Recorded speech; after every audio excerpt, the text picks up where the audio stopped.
Baik, bismillahirrahmanirrahim. Assalamualaikum warahmatullahi wabarakatuh. Perkenalkan, nama saya Muhammad Nur Aziz dari Kesmas A dengan NIM 70200121056 yang dibimbing oleh Bu dosen Bu Yusma Indah Jayadi SGZM Kes. Hadirnya saya di sini saya akan menjelaskan tentang keseimbangan asam basa. Nah, di sini saya akan menjelaskan tentang keseimbangan asam basa itu tersendiri. Jadi, keseimbangan asam basa menjadi tantangan besar dalam tubuh kita, yang dimana menjaga homeostatis itu dari asam basa tersebut. Bagaimana menjaga konsentrasi hidrogen atau H+ ini otomatis itu menjaga pH dari tubuh kita. Nah, diet atau makan yang tinggi protein ini ternyata bisa menghasilkan banyak asam, lebih banyak asam. Nah, jauh lebih banyak asam dibandingkan basa. Sehingga makanan tinggi protein itu sebenarnya bisa berakibat pada mengakibatkan keasaman darah kita. Nah, lanjut sini.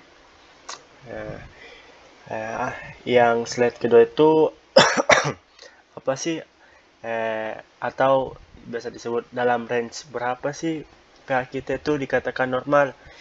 Nah, jadi pH kita itu dikatakan normal jika range-nya itu ini 7,35 sampai 7,45.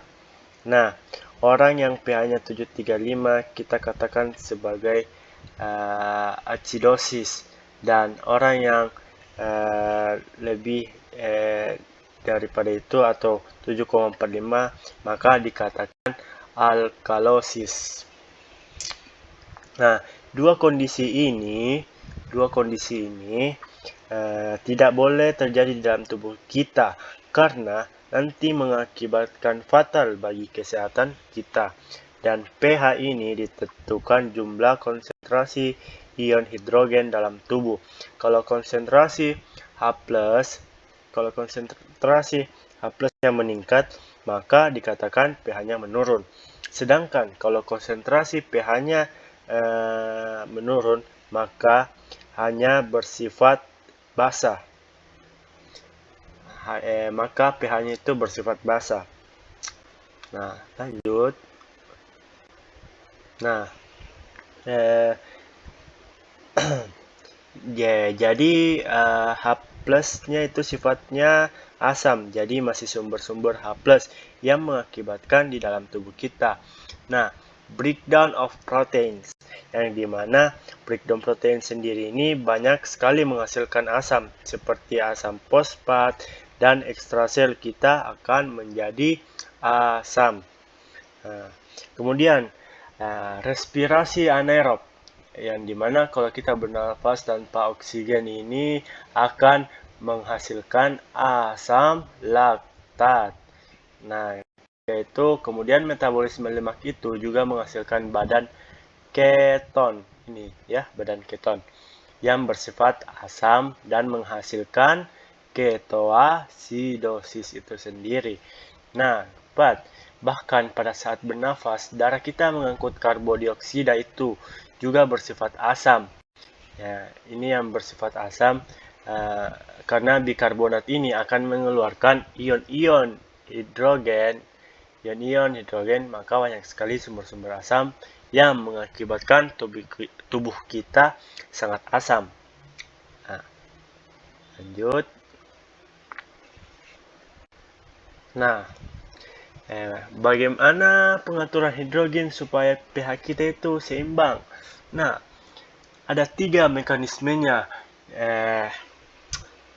Yang pertama itu chemical buffer system, yang dimana keseimbangan secara kimiawi dari dalam darah ini sangat cepat kerjanya.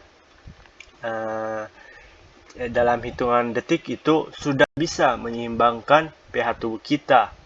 Nah, yang kedua, the respiratory center adalah respirasi di pernafasan yang sangat yang dilakukan batang otak ini ya, yang dilakukan batang otak sedikit agak lambat waktunya. Mengapa?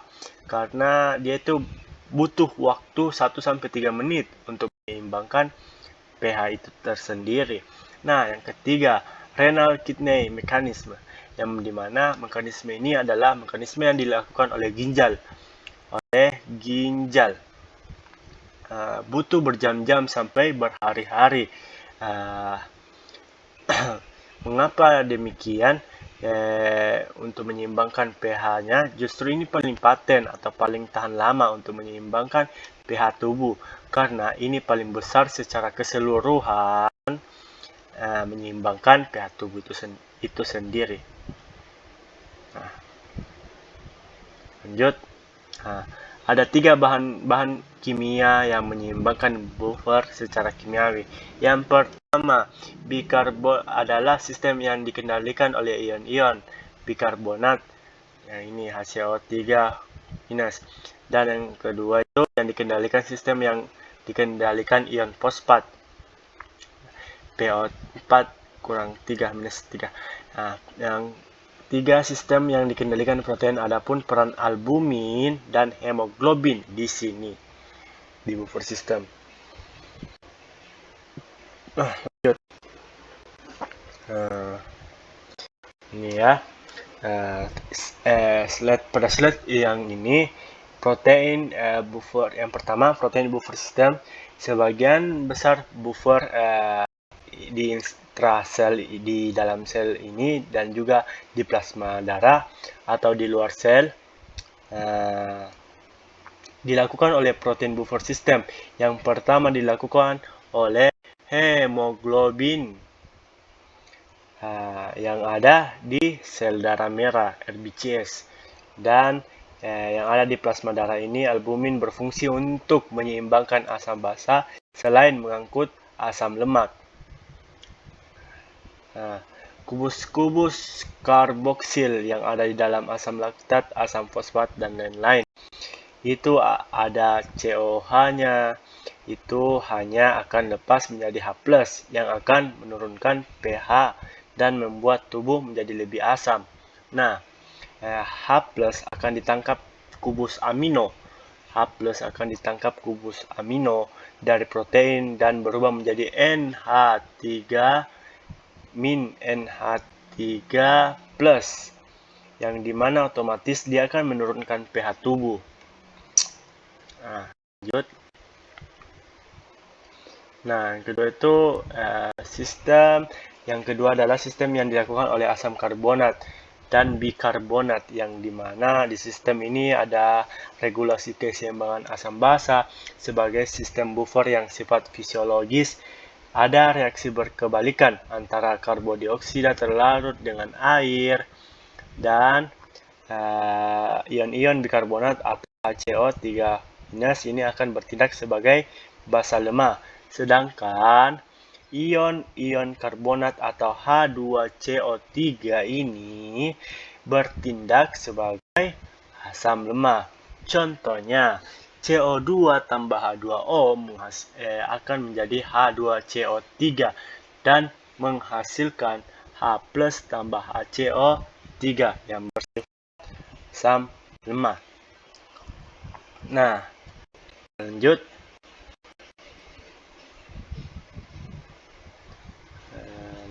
Sini ya. Di sini kemudian buffer system yang ketiga adalah yang dilakukan oleh fosfat itu sendiri. Konjugat dari fosfat atau bahasa dari fosfat yaitu adalah difosfat atau H2PO4- dan ion fosfat HPO4- yang merupakan basa lemah, sehingga asam yang kuat tadi menjadi lemah. Yaitu H2PO4-, sebaliknya, misalnya tubuh sedang basa, adanya OH-. Basa yang kuat akan diikat H2PO4-, sehingga basa yang kuat tadi menjadi lemah karena memang fungsinya melemahkan asam kalau terlalu asam, dan lemah akan lemah dan basah kalau terlalu basah. Ini contohnya ya. H plus tambah HPO42 minus menjadi H2PO4 kan jadi sangat lemah ya. Asam lemah. Begitupun dengan OH minus tambah H2PO4 minus, dia itu akan menjadi H2O tambah HPO4 2 minus. Jadi asam lemah. Nah, lanjut yang terakhir. Mekanisme yang terakhir itu yang paling lama tapi justru paling paten, yang dimana cara kerjanya paling penting. Mekanisme ginjal dalam meregulasi asam basa ini adalah dengan cara mereabsorpsi atau menjaga atau membentuk ion-ion bikarbonat seperti HCO3- kalau tubuh kita terlalu asam. Baik itu sebaliknya, dia bisa juga mengekskresi atau mengeluarkan ion-ion bikarbonat tadi ke urin kalau tubuh kita terlalu basah. Kalau atau kehilangan ion bikarbonat ini loss atau kita kehilangan bikarbonat, itu sama saja meningkatkan ion-ion hidrogen atau kita meningkatkan asam dan sebaliknya. Kalau kita mereabsorpsi atau mengembalikan ion bikarbonat itu, sama saja kita kehilangan banyak ion hidrogen atau menurunkan tingkat keasaman itu sendiri. Nah, yang terakhir ini ada hidrogen ion excretion, yang dimana prosesnya sebagai respon dari asidosis. Kalau terjadi keasaman yang lebih dalam tubuh kita, ginjal ini akan mengeluarkan atau menghasilkan ion-ion bikarbonat, akan melekat di dalam darah dengan cara mereabsorpsi nantinya. Nah, mungkin itu saja yang bisa saya sampaikan. Kurang dan lebihnya mohon dimaafkan. Wabillahi taufiq wal hidayah. Wassalamualaikum warahmatullahi wabarakatuh.